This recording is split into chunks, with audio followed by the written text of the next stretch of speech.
Here with my buddy Brian Crowley and Deputy Vice Mayor and City Commissioner from Delray Beach, Tom Markert. Welcome. Thank you for having me, gentlemen. I appreciate it. You're kind of a lazy guy. I read your background. Let's see. You've got a book that you published about 6 months. Hold it up to the camera. Death Watch, Tom Markert. And yes, I've read it. And I don't want to give it away, but an espionage thriller all the way to the highest levels of government. And you had a globe-trotting career. And about, 15 years ago, you moved to Delray Beach. We did. And settled down, and now your version of settling down, and we will talk some serious policy in a little while. Of course. Deputy Vice Mayor, Delray Beach. You don't really have an off switch, do you? You kind of go. No, I don't. I've always been somebody that wanted to be busy all the time, and life's been so good to me, so I've had lots of opportunities, which have been amazing. Give us a little bit of your story for those who don't know you. Tell us who's Tom Markert. Sure. Well, you've met me now, so you can tell I'm freakishly tall. I'm 6'7". But I grew up in Syracuse, New York, and I ended up going to college on a basketball scholarship. Came from a poor family, so that was my ticket to go to college. And went to St. Lawrence University in upstate New York, graduated with a degree in English literature, thought I was going to be a professor and a coach. Didn't work out that way. I ended up going to work for Procter & Gamble. Okay. Out of Cincinnati? They placed me in Syracuse. Okay. My first job. Okay, I worked in Cincy, where the mothership. Yeah. Okay. Well, you'll appreciate first job, sales rep. Okay. $16,800 a year, plus a Ford Granada. Oh, well, a little large. I know. Yeah, all right. And your job was to basically drive around the city and meet with retailers and try to sell more Tide and more Cascade and more Dawn. But great place to learn the business from some of the very best at Procter & Gamble. Was with them for a number of years, and then I transitioned to Citicorp in the cards division. Mm-hmm. Did that for a number of years, and then I ended up at Nielsen, near and dear to your heart. Nielsen. The television ratings and market research. Was that most of your career? That was 27 years of my career. It's the majority of my career. Okay, so this guy, every morning when we'd come in and scour the numbers, the Nielsen's, what do the overnights look like? This is the guy responsible for, we've got to do this different, or now we know, Tom. Yeah. No. Well, Nielsen was such a critical piece of information for those that don't really know what we did. I mean, it was the television ratings business, but our ratings numbers dictated how much a network could charge for a 30-second spot. Oh, believe me, we know. Nielsen was the way you did those metrics. Yeah. It was Arbitron before that, Nielsen's, and all kidding aside, everybody'd come in and scour the numbers every night, set their ad rates, and it would depend on how much money, it allowed us to have the money we needed to much like the ad section for the Palm Beach Post, and you had to have that if you were going to run a commercial television news operation. You had to have the money, and more viewers, more money, more ability to cover more stories. So Governor Ron DeSantis' father worked for you? Apparently, yeah. It's a small world. He was the guy that put the little boxes on the TV. The set-top boxes. Small world after all. The set-top boxes were great. So and Nielsen had another business, which we talked about earlier today, a market research business where when you go to Publix or Winn-Dixie or whatever, and all that stuff goes over the scanner, all that data is collected by Nielsen, and then that's sold back to companies like Coca-Cola and Pepsi to tell them how much they sold and where they sold it and how much it was sold for. But was with them for 27 years, started out at the bottom. I was an analyst and worked my way up to running the eastern half of the United States. And then I was president of Nielsen Canada for 4 years, so we lived up in Toronto for 4, and then was promoted again to CEO of Nielsen Australia, New Zealand. So you lived down under for a while? Yeah, so we lived in Australia for 4 years, which was my wife and 4 kids. Yeah, that's right. Yeah, it was kind of an entourage. So we did that, and so how do you land in Delray Beach after all that? Well, 15 years ago, I think? Yeah, it was a while ago. Well, what wound up happening was my last job at Nielsen, I came back to the U.S. as the global chief marketing officer, and I spent the last 2 years at Nielsen selling the company to private equity. Mm-hmm. And, successful sale, and that was great for the shareholders, which is what it was all about. But then you sort of work yourself out of a job. So I ended up becoming the chief marketing officer of Office Depot in Boca, and that's what got us down here. And I did that for 5 or 6 years. Before we get to the book, so what the heck? A couple of years ago, you decide, I've not been busy enough. I think I'll run for public office. What bee got in your bonnet to run, and now you're deputy vice mayor in Delray? Yeah. I reached a point in my life where I've been very fortunate in my business career and my personal life, and I've had a lot of support from my family, which we can talk about in a minute, obviously. But I decided I wanted to give back, and it was time for me to give back because life's been so good to me. And I started looking at some of the options to give back, and one of the ways I thought I could give back was helping the city of Delray. And so I ran for public office, first time I've ever run, and I was fortunate enough to win and became a commissioner a couple of years ago, and now I'm the deputy vice mayor as well. We'll talk some serious policy issues, but we're going to put that on the sideboard for a moment because I think most of us are fascinated. I think there's probably not too many people who haven't said, I think I'd like to try my hand at writing a book.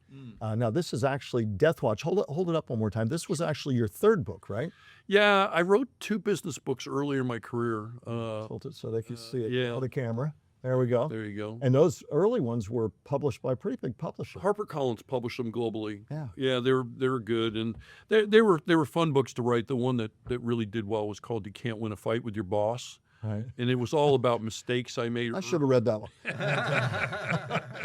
It was all about mistakes I made early in my career. Okay. And my goal was to find a younger audience that was early in their career and give them something they could read that maybe would help them advance a little bit more quickly than I did. For a book writer wannabes, like all of us, I think, have a heart. One of our great colleagues at Comar said, I'm curious, how do you get a Harper Collins, your first book out? I mean, that's a pretty big deal. Yeah. You get a major publisher.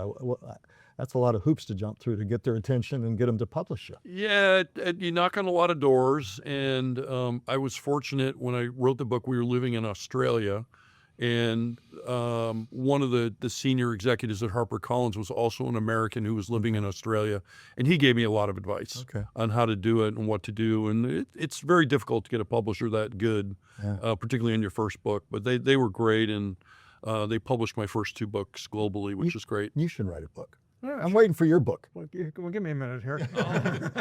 He'll have his AI. Yeah. I know how to do it. And then, so you wrote this one. I don't want to give it away. Tell us a little bit about Death Watch. Yeah. Political espionage thriller. Yeah, it's about a CIA psychic who is able to catch glimpses of the future, but he can't without giving anything away, he can't catch too strong a glimpse because it physically affects him. Right. But he's able to catch some glimpses of the future, and he winds up solving a crime that goes up to the White House. And when I did my research, it was very interesting. Most people, when you talk to them, don't believe in psychics. Almost nobody does. But when you ask those same people, would you like to believe in a psychic? And 100% of people are like, I would.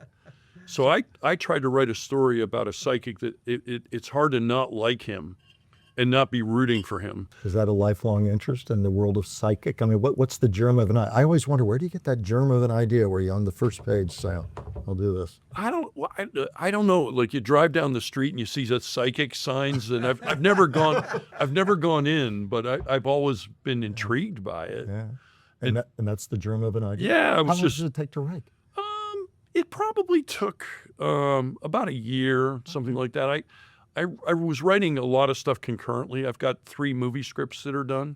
Gosh. You're kind of lazy. You're not talking to Hollywood. You're not doing that much, Deputy Vice Mayor. Not too much. But I'm talking to Hollywood about those now. They're a little bit different, and I've got 2 more books in the work too. And when I have time, I write, and I enjoy it. So it's not torture. No, I'm psychic. Like if I ask Brian if he likes political polls, and then I touch his shoulder, and I can automatically tell you he hates political polls, and he didn't say a word. I get that. No, that's fun stuff. But now this was self-published. This one I self-published. I gave this one a try, and it worked out. Good feedback. The feedback has been good. It got international distribution, which is the hard part.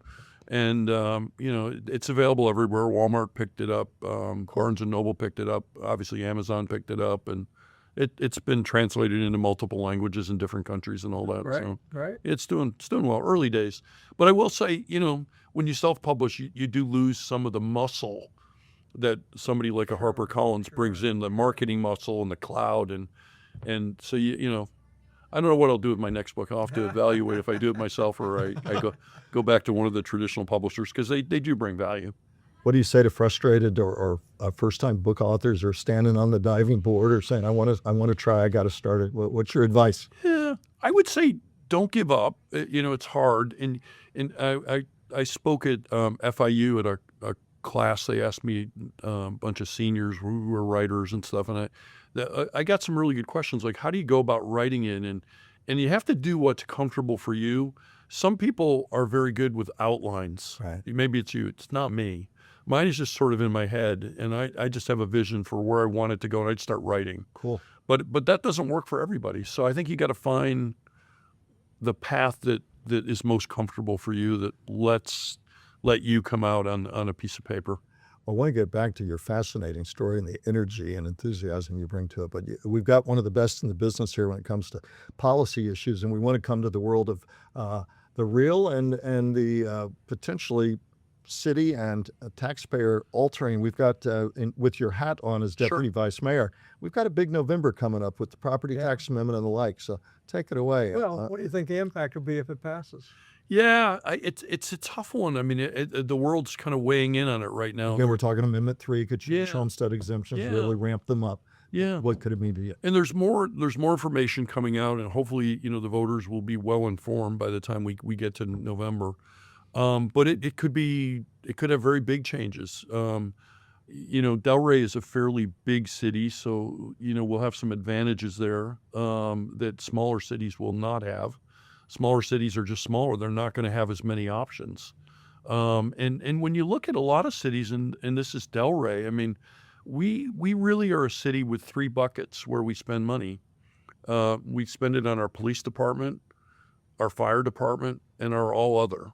And it's not quite a third, but it's not too distant from that. So in our municipality, almost 2/3 of our budget is police and fire. And they're great. I mean, we have the best PD and the best fire departments in the business, without a doubt. But those monies are kind of fixed. Like there's no wiggle room with any of those.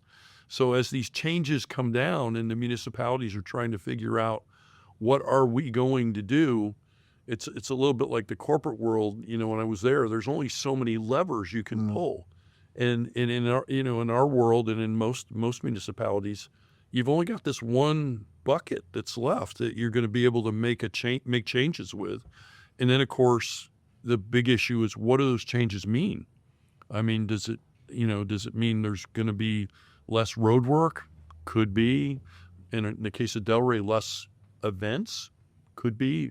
So depending on where the voters come out on this, there's gonna be some adjustments, and they won't be easy, but we'll figure it out. I'm not panicked over it. What do you say to the people who say, "Well, there's government waste. You need to get rid of it"? Yeah, and I'm sure there is. I'm absolutely sure. And look, coming out of Fortune 500 companies that I've run over the years, you can always find areas that you can cut back on and you can trim back on, and that is your job when you're the CEO and you're the CFO of the company, to find those things as you go on. And I will tell you that in Delray, we are always looking for those opportunities.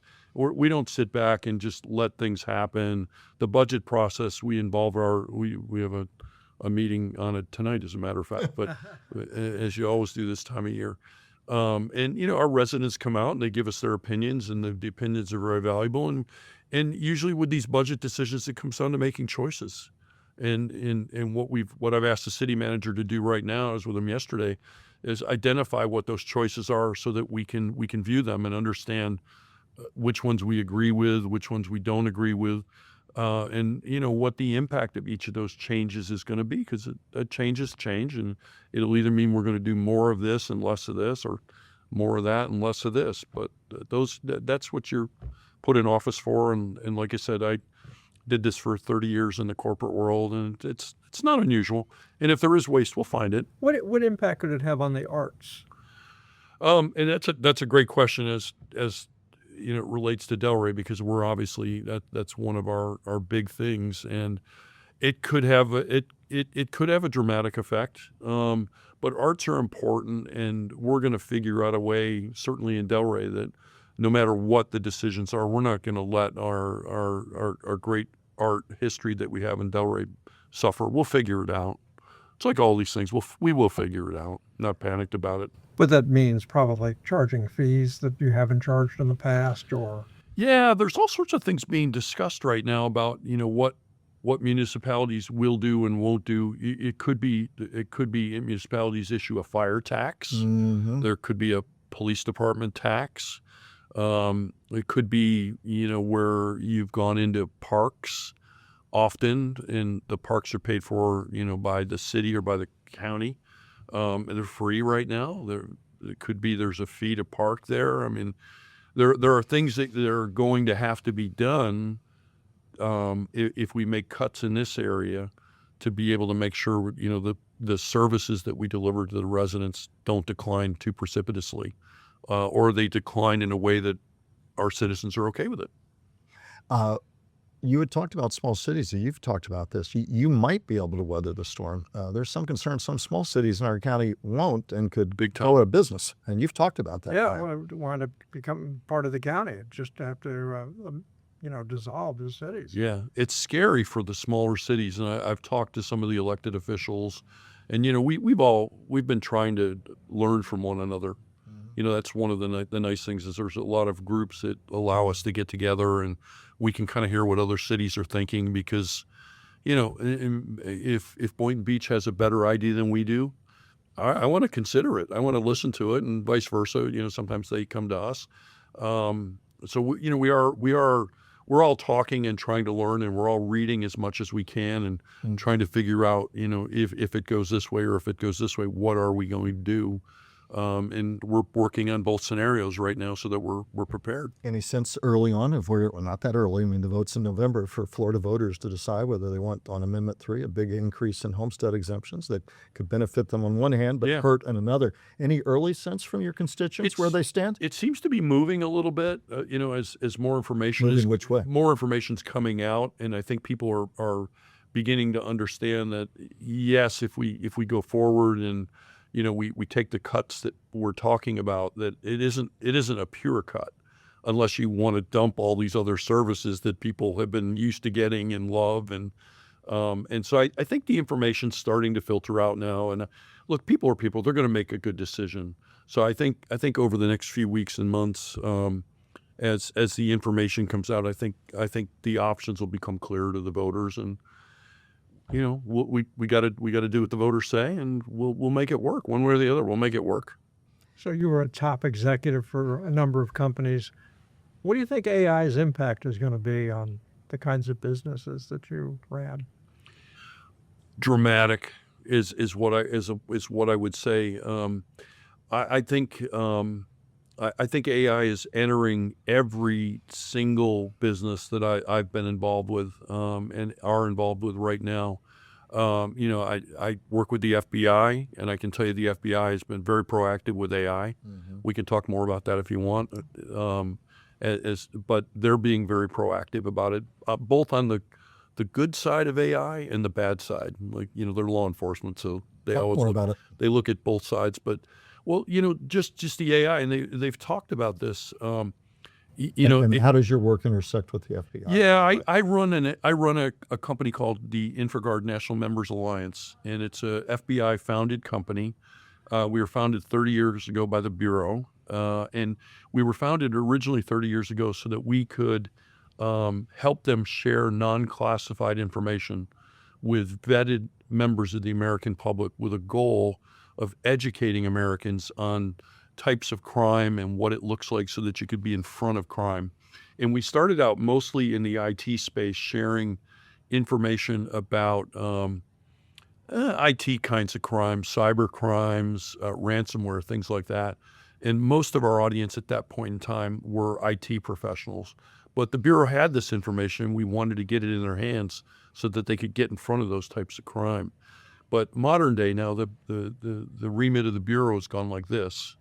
And so now we still share that information on IT, but now we share information on human trafficking, crimes against children, crimes against the elderly. We share a lot of information on active shooters. God forbid, if you're ever caught in an active shooter situation, what do you do? And the Bureau has a program called Run, Hide, Fight, and it's free. And God forbid you're ever caught in an active shooter situation, you want to know what to do. And those things that you talked about are so important, vitally important to the safety of our communities. The flip side that people are talking more and more about is where are the safeguards to make sure the FBI and other entities are not turning us into a surveillance state? Yeah. Because we hear about that all the time. What do you say to that concern and critique? Yeah, I think it's largely unfounded. My interaction with the FBI, they are a great organization with good men and good women, and they have a tough job that they do, and they work diligently to help keep our country safe. So I have nothing but respect for the Bureau, and I work pretty closely with them and with their senior management, and they, believe me, to the person, they care about the American public, and they do everything they can to help keep us safe. And unchecked AI is a threat to agencies like the FBI and others. That's also a big concern that they have to confront about what potentially unchecked AI could mean in terms of a threat for them to confront. And they've already, and you'll love to hear this, they have already established a division, where they've got a division now that's working on AI. And it's great because they're out in front of the trend. And one of the things they're doing proactively with AI, which is great, is, they get tips and complaints all the time. And, they get thousands of these tips and complaints. And, they've only got X amount of agents down here. They're now using AI to look at the complaints that come in to try to pick out the complaints that have the most validity and the most threat to the American public so that those can get in the hands of the agents right away. Wow. And that's game-changing because in the past, thousands of complaints, you got X amount of agents, you couldn't get to everything. But now they're able to use AI to filter those complaints, pick out the ones that really are going to matter, and get those right in the hands of the agents that can affect change on those things. So it's good. But and as I said earlier, they're also working on bad AI. They're looking at all the things that are out there, the threats, the actors, where it could go. So they're getting in front of that curve. So we should feel good in the United States about the work that they're doing right now. It's a tremendous organization. We always talk, we think AI, both good and bad, worries about privacy, surveillance, all of that is one of the great issues of our times that we're going to be talking about. We were talking about it before you came in, not apropos of this conversation.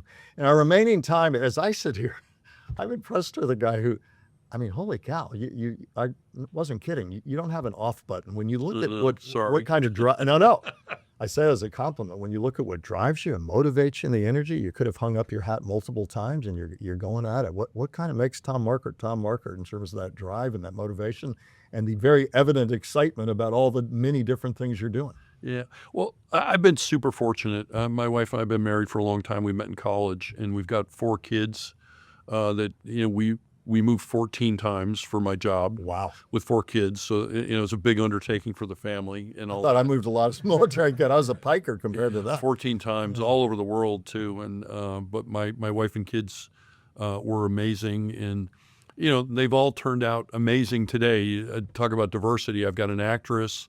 I've got an FBI agent. I've got an insurance agent. And I've got my give-back daughter teaches 2nd grade inner city Chicago public schools. So my kids have all turned out great, and I wanted the best for them, and they motivated me along the way in a big way, and they're all doing great, which makes me a very proud parent. So what would you tell the 25-year-olds starting out their career? When I lecture sometimes at the universities, and you get that question a lot, and it's a great question. I always tell them, you got to work really hard and really smart. Like how many hours you put in and how hard you work really does matter in the world. I'm sorry, it just does. If you're working 3 hours a day and I'm working 12, I'm probably going to get more done. So I would say, be prepared to put in the hours if that's something that you love and you're passionate about. Get along with people. Relationships matter. They matter in the biggest of ways. Make sure you know what your company's objectives are and what your culture is, and that you're doing your best to fit in. But also in the right way, if you see something that can be improved, bring that up positively to your boss. Mm-hmm. Not negatively. Don't get into a fight in the hall with him or her over something, but bring it up. That's what makes businesses go. I couldn't help but our wonderful Komar boss was smiling over there, and he and I were talking before today about the old-fashioned verities that you just talked about, they still matter. They don't go away. They don't matter, even with AI, even with all that. That's why, at least that's why I'm smiling. I can't speak for Todd, but And the other thing I'll just bring up real quick, which I I find tell our college students this all the time too. By the way, I may chop out part of this and present it to them at the start of the year. get asked all the time about work at home. Yep. That's a big topic right now, working at home. And almost everybody in every business has people that are working at home. The biggest frustration when I go to the colleges and are talking to some of the people is if I'm working at home, I'm not getting ahead. I'm not getting promoted the way some of the people who are in the office. And when you talk to the people, well, they're not as well known. They're not sitting around the table. Right. But it's a frustration in the workforce right now that a lot of the people that are working at home are feeling like they're not getting ahead at the same pace as some of their colleagues. And that's going to be something else everybody will have to deal with. We call it Top of Mind Florida for a reason, and we always like guests like you to have one last chance. What's a top of mind Florida thought that we haven't touched on that you want to before we close it out? We so appreciate your time today. Yeah, no, this has been really fun. I would just say to my friends in Florida, we are so fortunate where we live right now. Florida is a great place to live. It's a beautiful city. We've got great weather. We've got great people. And the one thing I would say to everybody out there is, life is short. As you get a little bit older, you start to understand life is short. And make the best of it. Have fun. Get along. Participate. As somebody who's new to public service, I now have a real appreciation for the people in Delray that come out and participate on these committees and on these boards, and it really does make a difference. And I would encourage everybody to think about that in the community that they're in. Where can I volunteer a few hours here and there and make a difference? And pitch your book. Yeah. Where do you find it? And if you happen to want to read a good book, Death Watch is. And you can find it. It's everywhere. Barnes and Noble, Walmart, Amazon. Everybody's got it. It's available worldwide. And as I said, it's a story about a psychic that I think you're going to like, who does really interesting things. And it's a fun read. So, well, the guy who wrote it sure done plenty of interesting things. We appreciate you being our guest. I try. Final word for this other great gentleman. Thank you for being here, and Loved it. thank you for watching or listening to Top of Mind Florida. And if you haven't subscribed, please do.